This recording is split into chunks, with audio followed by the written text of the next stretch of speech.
Sa sandaling iyon, habang nakatingin siya sa lumulutang na isla sa kanyang harapan, isang matinding pag-asa ang umusbong sa puso ni Han Feng. Ngunit bigla, may isang grupo ng mga hyena ang tahimik na papalapit mula sa kalangitan. Naglabas si Bazooka ng matinis na sigaw.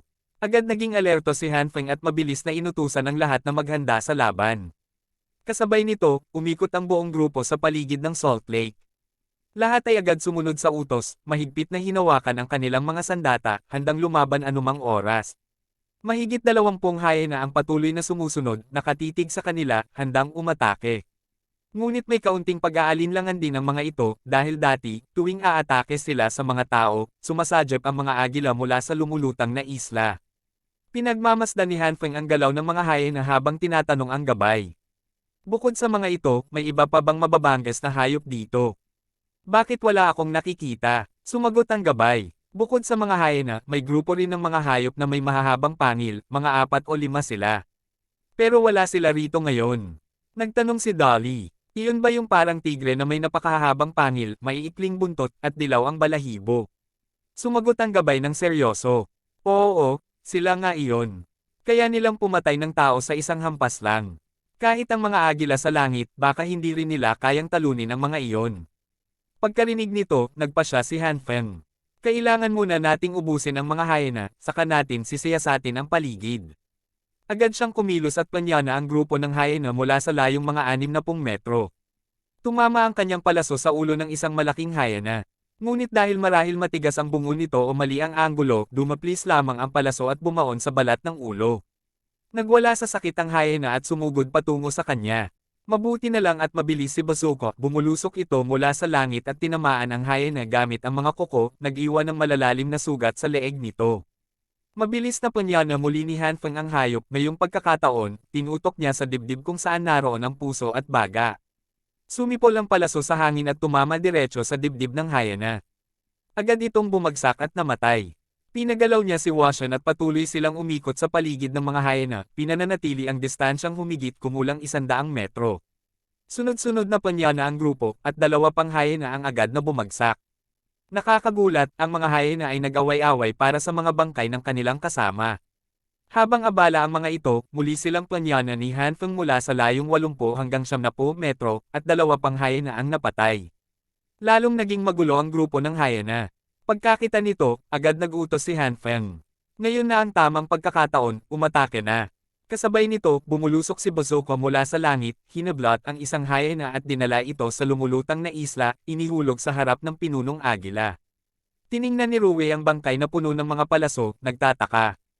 Noon kasi, ang mga taong pumupunta roon para kumuha ng asin ay agad umaalis at bihirang makipaglaban. Pero ang grupong ito ay kakaiba, umiikot pa sa lawa at gumagamit ng kakaibang sandata. Dahil dito, inutusan niya si Bazooka na bumaba at tingnan ng mabuti. Sumigaw si Bazooka, at tumalon si Rue, kumapit sa mga paa nito. Sabay silang lumipad pababa mula sa lumulutang na isla papunta sa Salt Lake. Samantala, patuloy na nagpapana si Han Feng habang pinamumunuan ang kanyang grupo. Biglang may malaking anino ang dumaan sa lupa. Tumangala siya at nagulat, nakita niya ang isang higanting agila na may dalang tao, lumulutang sa himpapawid. Si Rue, na nakakapit sa kuko ng agila, ay nagulat din. Hindi niya inaasahan na makikita ang ganitong eksena, mga taong nakasakay sa hayop at gumagamit ng kakaibang sandata para manghuli ng hyena. Dahil sa tuloy-tuloy na pag-atake, tumigil na ang mga hyena sa pag-aagawan ng bangkay at nagsimulang tumakas. Nang makita ito, agad silang hinabol ni Han Feng. Ngunit dahil nakasakay sila sa mga USA, naging mahirap ang pagpapana habang gumagalaw.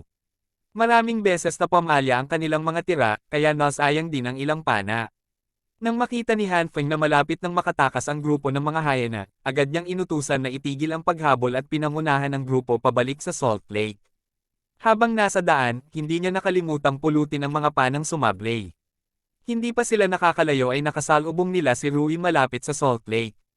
Sa oras na iyon, namumulot din ito ng mga pana. Sumenya si Han Feng at nagtanong, "Sa iyo ba ang agila na iyon?" Si Rui naman, habang hawak ang isang pana, ay nagtanong pabalik, "Sa inyo ba itong maiikling sibat na ito?" Tumanggaw si Han Feng at sinabi, "Ibalik mo sa akin ang mga pana." Medyo nagalinlangan si Rui, pero ibinigay pa rin ang mga ito kay Han Feng. "Ang ganda ng mga sandatang ito, ngayon lang ako nakakita ng ganito." Pwede mo ba akong bigyan ng isa bilang alaala? Tiningnan siya ni Hanfeng at saka tumingin sa paligid. Sa isip niya, wala namang ibang tao rito. Malamang, galing ito sa lumulutang na isla. Saglit siyang nag-isip bago nagsalita. Sige, bibigyan kita ng isa. Masayang tinanggap ni Rui ang pana at ibinalik ang natitirang mga may balahibo kay Hanfeng. Nagtanong si Rui, mabilis at malayo lumilipad ang mga sandata ninyo dahil may balahibo, tama ba? Ang bazooka ko rin ay mabilis at malayo lumipad dahil may balahibo. Narinig ito ni Hanfeng at inulit ang salitang, bazooka. Ipinaliwanag ni Rui. Ito si Bazooka, ang pinakamagaling na agila sa aming tribo. Nagulat si Hanfeng. Nakatira ba kayo sa lumulutang na isla na iyon? Oo, kayo naman. Hindi ba kayo nandito para kumuha ng asin? Bakit kayo nangangaso? Hindi naman masarap ang karne ng mga ground wolf. Itinuro ni Hanfeng ang lumulutang na isla. Hindi kami nandito para manggaso o kumuha ng asin. Nabalitaan ko lang na may lumulutang na isla rito kaya napunta ako para tingnan. Pagkarinig nito, agad naging alerto si Rui. Ang isla na iyon ay teritoryo namin, hindi kayo po. Agad siyang pinutol ni Hanfeng. Hindi, nagkakamali ka. Gusto ko lang hanapin ang isang uri ng bato na nagpapalutang sa isla. Wala itong kinalaman sa inyo. Natigilan si Rui. Ang mga tao ng Eagle Tribe ay matagal nang naninirahan sa lumulutang na isla pero hindi nila alam kung bakit ito lumulutang. Para sa kanila, tahanan ito ng mga Diyos. Ngayon, sinabi ni Hanfeng na may bato na nagpapalutang dito, labis itong ikinagulat at kinapagtaka ni Rui.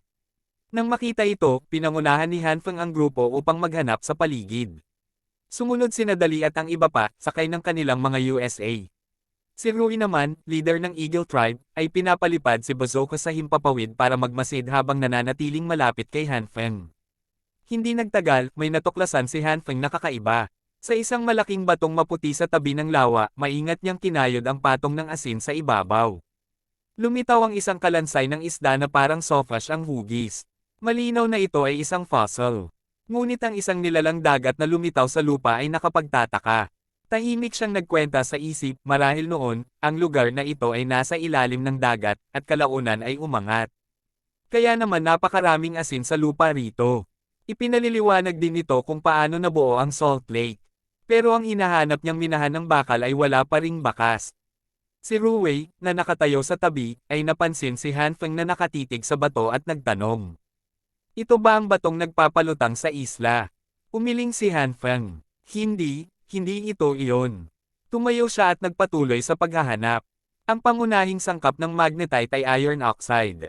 Kapag na-expose sa hangin, ulan, at paglipas ng panahon, nagiging iron oxide, kalawang, ito na may maitim na pulang kulay. Napansin niyang ang lupa sa paligid ay may pulang kulay, senyales na may bakal dito. Ngunit sigurado siyang hindi ito magnetite dahil sa paglipas ng milyon-milyong taon, kung meron man, ang ibabaw nito ay siguradong naging kalawang na. Kailangan nating maghukay ng mas malalim, sabi niya sa sarili.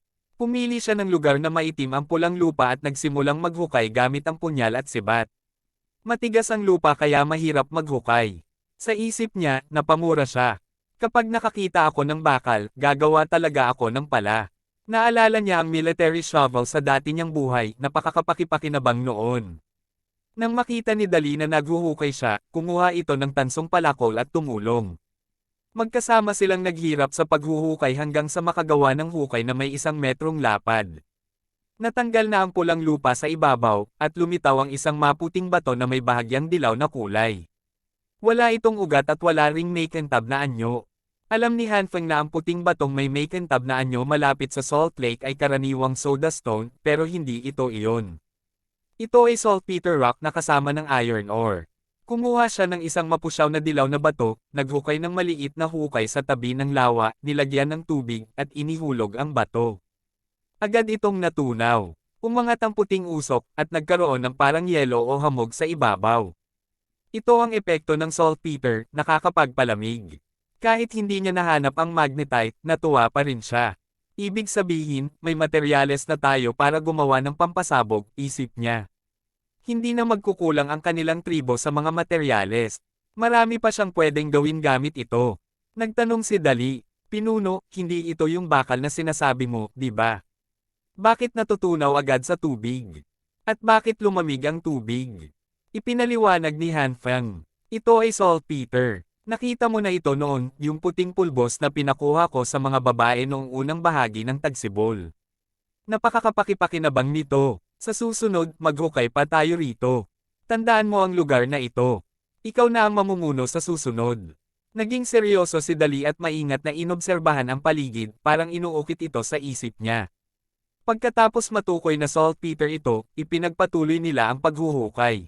Si Ruwei ay nakatingin lang, puno ng kuryosidad, hindi pa siya nakakakita ng ganitong kakaibang bato.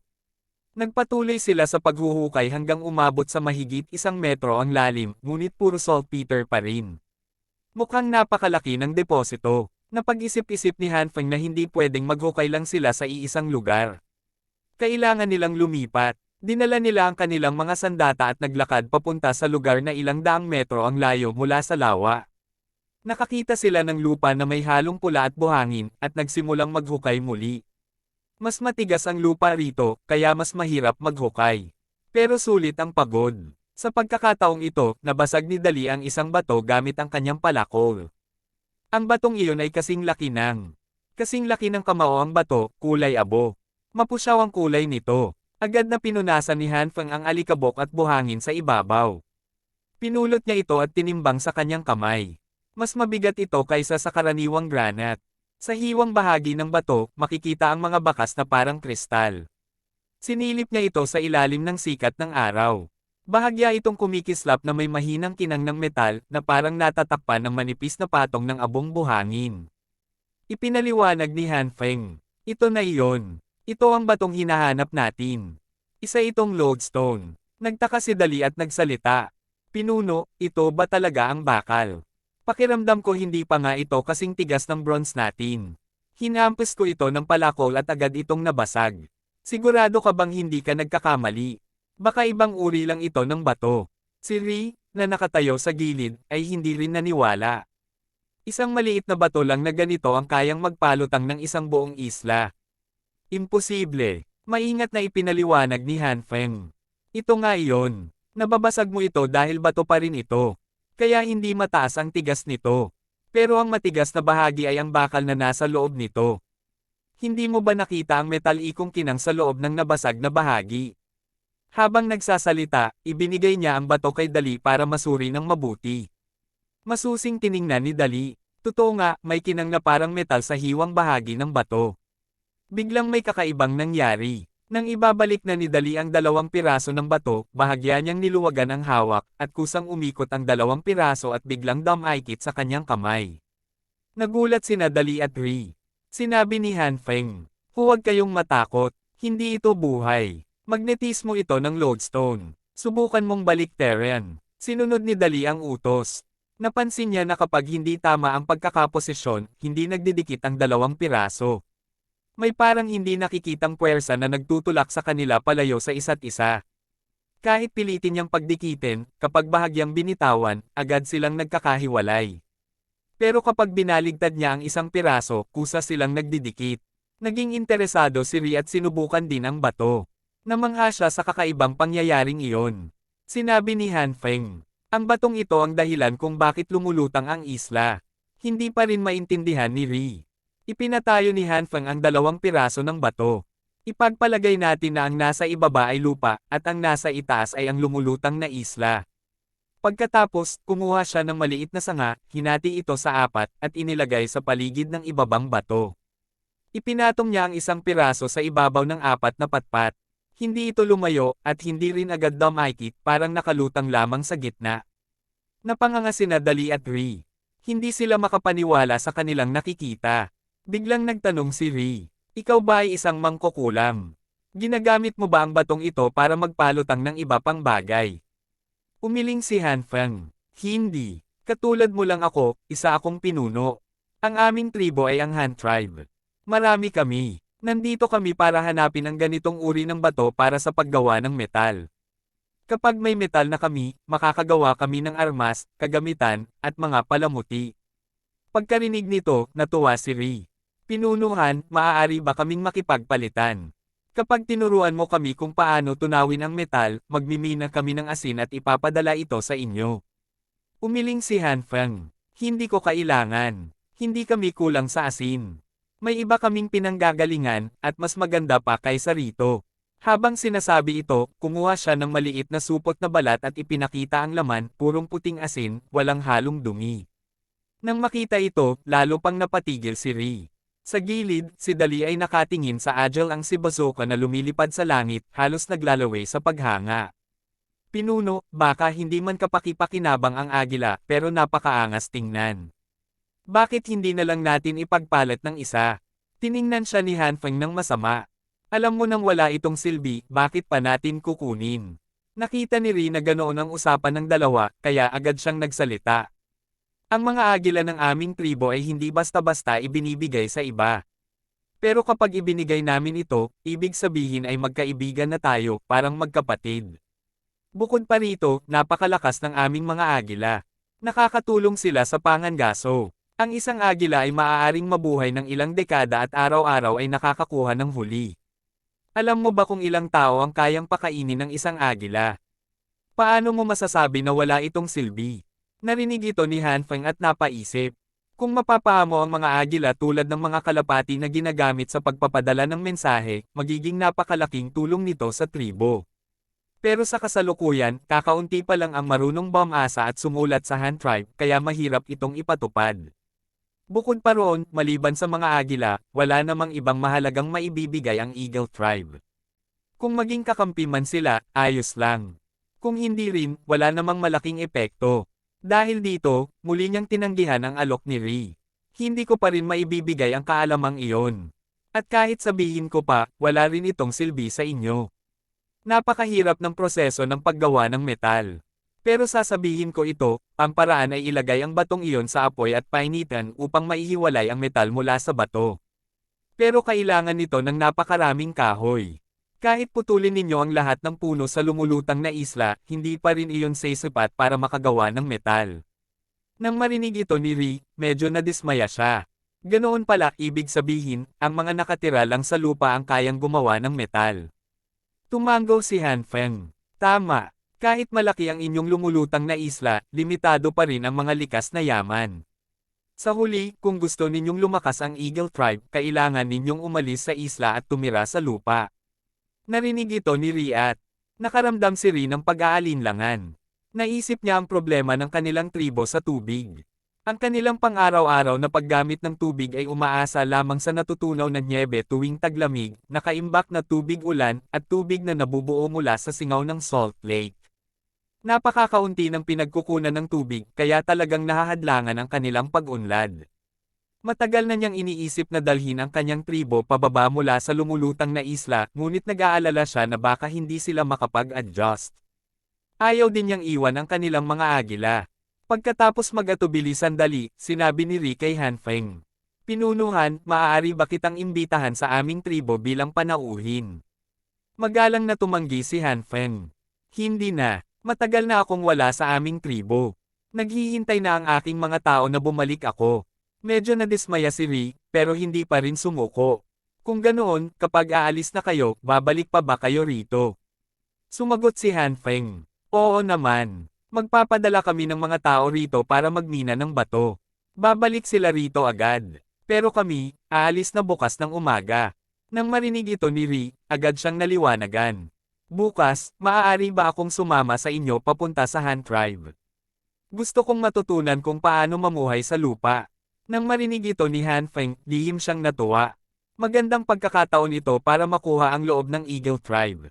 Kaya agad siyang pumayag. Nang makuha ni Ri ang pahintulot, masaya niyang tinawag si Bazooka at nagpahatid pabalik sa lumulutang na isla.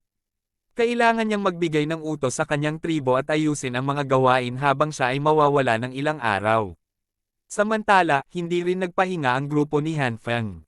Pinagbalatan nila ang mga hyena at tinahi ang balat gamit ang lubid na gawa sa abaka upang gawing mga sisidlan. Pagkatapos, bumalik sila sa tabing lawa at muling naghukay sa mga lugar na may saltpeter.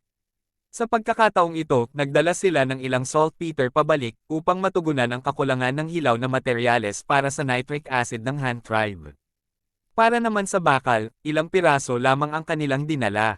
Tungkol naman kay Ri, pagbalik niya sa lumulutang na isla, ikinwento niya ng detalyado sa kanyang mga kasamahan ang nangyari sa kanyang pakikipagtagpo kay Hanfeng. Ipinakita pa niya ang tansong dulo ng pana na ibinigay sa kanya. Namangha ang buong tribo. Hindi nila inaasahan na ganoon kalakas ang tribo sa lupa. Sa huli, ipinahayag ni Ri ang balak niyang bumisita sa Han Tribe. Kahit medyo nag-alinlangan ang kanyang mga kasamahan, hindi naman sila tumutol. Kinabukasan ng umaga, pinangunahan ni Han Feng si Ri sa paglalakbay sa tabi ng ilog. Kasabay nito, ang mga kawal na ipinadala niya noon upang maghatid ng mga binhi ng Rami ay nakasalubong ang nagbabalik na hukbo. Dinala nila ang balita na si Han Feng ay naghahanap ng bagong minahan, at ipinaabot din ang bagong utos na agad itanim ang mga binhi pagbalik nila. Sa panahong iyon, narating na nila ang bulubunduking bahagi ng teritoryo ng Han Tribe. Samantala, sa silangan ng ilog ng Han Tribe, nagpadala ang Liu Tribe ng 10 tao upang hanapin ang kanilang kasamahang ilang araw nang nawawala. Lumalabas na si Chief Maulo ng Liu Tribe ay nagbanta noong huli silang nakipagkalakalan sa Han Tribe kaya siya ay nahuli. Ang mga taong ipinadala ngayon ay hindi rin nakaligtas sa parehong kapalaran. Sa Han Tribe, matagumpay na nakabalik ang hukbong galing sa kanlurang ekspedisyon. Nakapatay sila ng 17 o 18 na ape-men, nakahuli ng mahigit 200 alipin, nakapagdala ng mga bagong pananim, at napasuko ang isang maliit na tribo. Masayang-masaya ang buong tribo. Ang mga kababaihan ay labis ang tuwa dahil ligtas na nakabalik ang kanilang mga lalaki, at naprotektahan ang kanilang teritoryo. Masaya rin si Basho. Dati ay nag-aalala siya na magiging mapanganib ang laban sa napakaraming ape-men, pero ngayon ay gumaan na ang kanyang pakiramdam. Mahigit 30 katao mula sa Liu Tribe ang nahuli. Sila ay itinali at ginutom, binibigyan lamang ng isang mangkok ng tubig bawat araw, isang paraan na natutunan ni Shu mula kay Han Feng. Si Shaman Liu, isa sa mga pinuno ng Liu Tribe, ay lubos na nag-aalala. 2 araw siyang naghintay ngunit walang bumalik sa kanyang mga ipinadalang tao. Sa halip nakatagpo siya ng isang grupong nanggaling sa timog, ang pangkat ni Yufu. May dala silang kariton na hinihila ng 2 baka, at may kasamang kawan ng mga baboy na itim at puti, kakaibang itsura. Hininto sila ni Shaman Liu. Akala niya ay mga tao sila ng Han Tribe, kaya tinanong niya kung nakita nila ang kanyang mga kasamahan.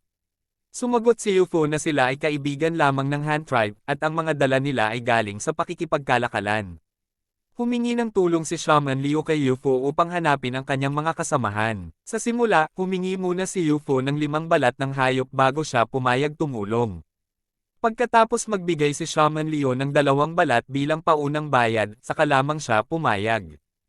Pagkatapos ay pinangunahan ni Yufu ang kanyang grupo at nagpatuloy patungo sa Han Tribe. Kinabukasan, nagpa siya ang mga pinuno ng tribo na ipagpatuloy ang pang-araw-araw na gawain na nakatuon sa pagsasaka at konstruksyon. Nag-iwan sila ng 20 hanggang 30 tao upang bantayan ang mga bilanggo. Si Shuto naman ay namuno sa isang pangkat ng 20 mangangaso para sa pangangaso at pag-ikot ng patrol. Kasabay nito, pumunta rin sila sa mga hangganang tribo upang ipahayag ang tagumpay at alisin ang estado ng babala.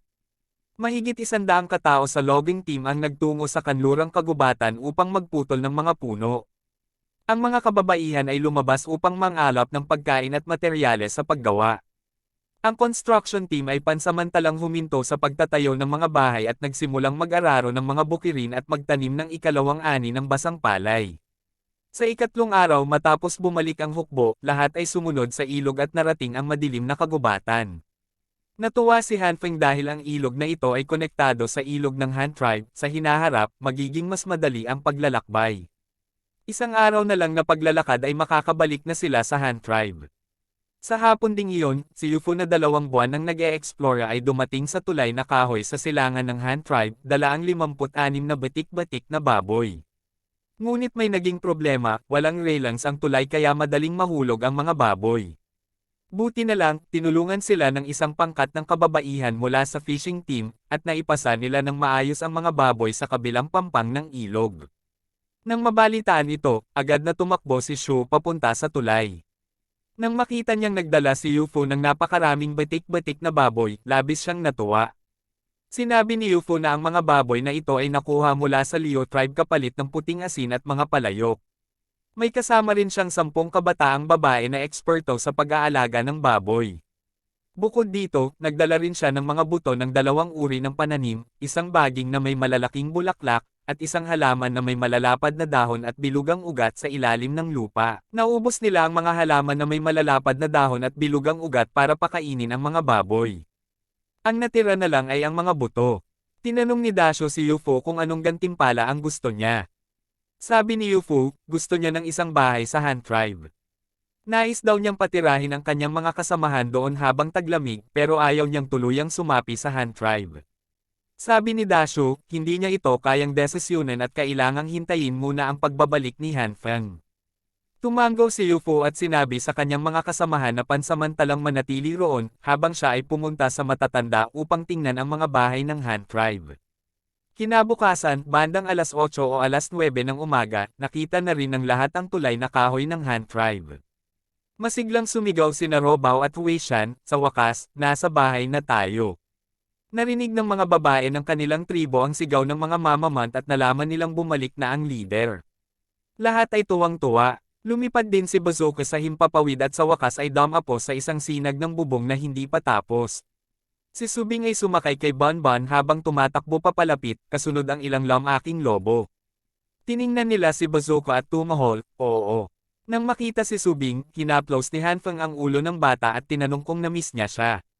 Tumangala si Subing at nagtanong, Leader, nakahanap po ba kayo ulit ng minahan ng asin? Gaya po ba ng minahan ng tanso noon? Ngumiti si Han Feng at sumagot, hindi pareho. Mas makapangyarihan pa ito kaysa tanso. Sabay labas niya ng dalawang maliit na magnet at ibinigay kay Subing. Tuwa naman ang bata at agad tumakbo upang ipakita ito sa iba. Sumunod, isa-isa ring dumating ang mga mataas na pinuno ng tribo upang salubungin siya at mag-ulat ng kalagayan ng trabaho. Dumating din si Xiaodai upang tingnan kung maayos siya. Nang makitang ligtas siya, isinama niya sina Robo at Wei Shan. Sa pagkakataong ito, pinayagan ding dumalo sa pulong sina Dali at si Rin ng Eagle Tribe. Naunang nagsalita ang matatanda, Leader, naani na ang unang ani ng palay sa ating tribo. Natuyo na at nakaimbak ng maayos, pero hindi pa namin pinapakain sa tribo. Hindi pa namin alam kung gaano karami ang itatanim muli. Pero napaararo na namin ang mga bagong bukid at handa na para sa ikalawang tanim.